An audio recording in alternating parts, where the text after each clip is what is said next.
Hello everyone! For today's video, sabayan niyo ako magluluto tayo ng ukoy o tinatawag nilang vegetable fritters sa English. So sabayan niyo ako, let's go, go, go! So ayan na nga mga kumars, magbabalot na tayo. Usually kasi ang ukoy is gamit natin, di ba, kasaba. So dito sa video na ito, iba ang gagamitin natin. Instead na kasaba is yung tatlong iba't ibang gulay which is kamote, patatas at carrots mga kumars. So ayan na nga, balatan lang natin yung tatlong yan at ihiwain into strips na ganyan sa makikita nyo sa video. So ayan, nag-crave kasi kami ng ukoy mga Mars kasi wala namang tinda dito. Wala naman mas masarap sa Pilipinas, 'di ba? Kasi andun lahat, bibili ka na lang. Dito kasi kami talaga ang magluluto para makakain ka ng mga pang-Pinas na mga pang-merienda, 'di ba? So ayan na nga mga Mars, magsimula na tayo sa paggawa ng butter o yung kung saan natin imimix natin yan sa ating gulay para kumapit sila. So nag-start na ako sa itlog, nilagyan ko lang ng konting tubig at syempre yung ating harina or flour.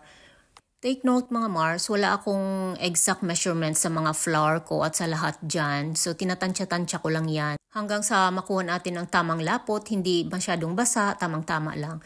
At syempre lagyan natin yan ng panlasa. Syempre yung basic asin, pepper at konting magic sarap. Huwag masyadong marami, hindi ako naglalagay ng masyadong maraming magic sarap kasi para panlasa lang ba. So ayan na nga mga Mars, syempre konting pasosyal, charot. Nagdagdag tayo ng dried celery para medyo may kulay-kulay naman ang ating ukoy, di ba?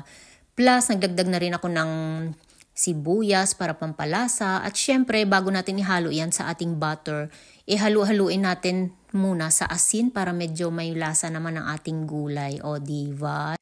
So ayan na nga, imekos-mekos lang natin konti at ayan, ilagay na natin sa ating ginawang butter. Ready na siyang iprito.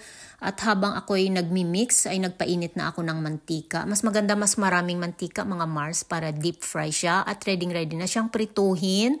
So ayan na nga ang ating ukoy mga kumars, ready na siya at mabilis lang yung prituhin. Ilang minutes lang yan. Siyempre sabayan natin yan ng sausawan, hindi mawawala yan ang suka with pepper at saka sibuyas. So ayan, takam na ang inyong kumare. Nagaantay na rin ang aking kape. Ayan, thank you for watching. God bless. Bye!